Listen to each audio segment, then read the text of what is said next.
Sweetie, your poor hand. It doesn't have to be like this. You have this way about you. It triggers people. I don't know how to help you anymore. Why repeat the cycle when there's an easy way out?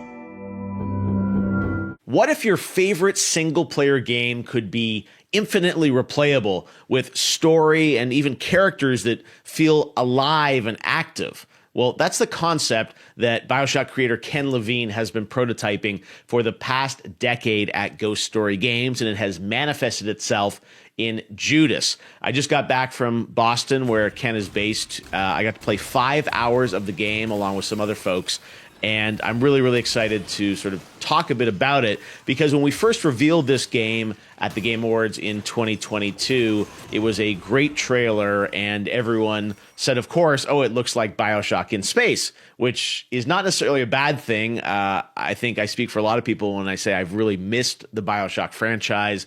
The first game and Infinite are some of my favorite games of the past 2 decades. And all the things that you would expect in a BioShock game are there. There are hand powers, there's hacking, there's incredible cinematic moments, great characters, rich storyline, but there's something more going on behind the scenes. And this is something that is really hard to describe or showcase in a trailer. So I think Ken wanted a bunch of us to come in and sort of play the game to see how this idea of narrative sort of versatility comes to fruition in the game. Now, the game is not done by any means, and we only got to play sort of the first 4 or 5 hours of it, but it was really, really cool to see what Ken is doing in this game. Now, I don't want to spoil a lot about the plot of the game, and I will also say that Ryan McCaffrey and IGN did a great interview with Ken.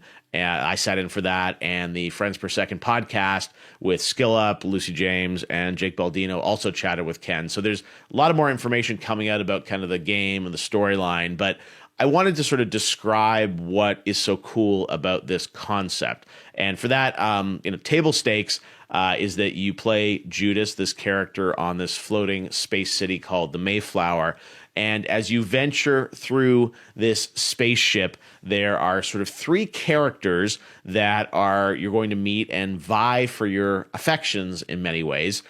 Tom, played by Troy Baker, he's the sheriff character. Now, I heard Nefertiti and Hope trying to turn your head back there. They can't offer you what I can. Community, fellowship, a chance to lead. Nefertiti. Your mission has failed, Tom. The flesh was not meant to survive on Proxima. Now, there's still room for you in the mission, Neffy, I swear. Don't you ever call me that again. And Hope. I was so certain I was helping people fix their lives. Fucking moron. Everything I thought was true was just... Honestly, now the only thing I'm looking forward to is nothingness. And when you bring me there, when I see it swimming out to me, I'll let it take me. It's the only way out. Please do this for me, Judas. Help me end this thing. And again, they all have all the characters have a relationship with Judas, your character. Again, don't want to spoil anything, but these characters effectively are sort of 3 factions on the ship, and they project themselves into your environment as you play through the game. And the concept here is that these characters, their narratives are all running sort of in real time at the same time as the game, and they are reacting to what you're doing as a player. So there's a non-linear mission structure to this game. There's also a roguelike element to the game. You've probably seen some of the footage of Judas reprinting herself. Again, I don't want to give too much away about that. Your soul has had critical sectors removed. You may be experiencing severe loss of memory. But the real cool concept here is that these 3 characters, their storylines are alive, and kind of like the Nemesis system in Shadow of Mordor, if you remember that from, 7 or 8 years ago, these characters remember and react to what you're doing as a player. So, for example, as you're playing through this game, you'll have different missions that each character will kind of take you on or ask you to go on. And sometimes if you decide to go on missions with one character, another character will react to that. And you kind of are, it's sort of trying to keep an equilibrium between a bunch of the characters, but then ultimately you'll probably go in one direction with one character. And they all have sort of different missions or moments. So I had a few moments playing this game where, for instance, Tom was upset that I was spending too much time with Nefertiti, and he would project himself into my environment, talk a little smack about her. He would try and bribe me with an offer of a weapon, but I'd have to go over and do a mission with him. You go do a mission with him, and then Nefertiti might show up in your level and say something, or even sabotage the health station that I really needed in that level.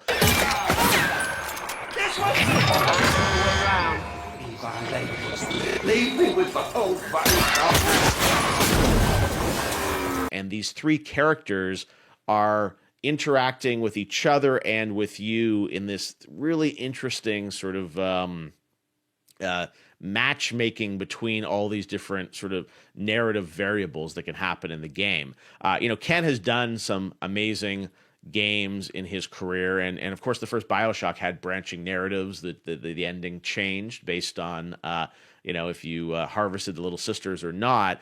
But this is not just a straight sort of choose your own adventure game. The narrative is much more modular. And the idea is that I think if I play the game and someone else plays the game, we will each have a different experience. Or if even I play the game multiple times, as I was talking about at the beginning, the experience hopefully would feel fresh and unique, and not just sort of a linear or node-based sort of pathing through the plot. I will also say this is not like a generative AI thing where the character dialogue is real-time generated. It's all handcrafted, and that's what's so cool about this game is it's got everything we love about a BioShock game, but as it plays out, every player, I think, will have a different experience. Of course, this really can only be judged when the game is finished, because we want to see sort of how much narrative variability there is at the end between different playthroughs of it. But it's a really cool concept, and I'm a big fan of single player games. I'm very excited by Ken and the team trying to push the medium forward. I would encourage you to check out those interviews with Ken to have him kind of explain and describe where they're at with the game. But I wanted to record this video, something I don't normally do, because I think this is a game that you have to hear about and ultimately experience to really understand what Ken and the team are doing. But it is definitely something I'm very highly anticipating, and it was fun for me to go into a game studio, to get to just play a game with some other people, which is something that we actually rarely get to do anymore post-COVID and with the way the world is right now. So anyways, Judas, I was honored that we got to reveal to the world a couple years ago at TGA, and it was really fun to play. So check out those interviews with Ken, and that's the Judas scoop from me. Stop squirming, fucking traitor. Hold her. I told Humpty from the start that you were a rat.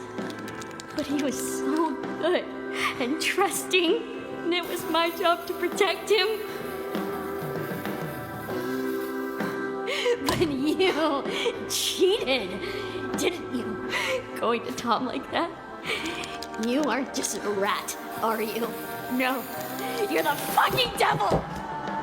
But I will honor his memory by making you pay for it. J stands for Judas, the fucking backstabber. Take her to the subway, Frothies, before the other assholes show up. What's the penalty for treason, boys?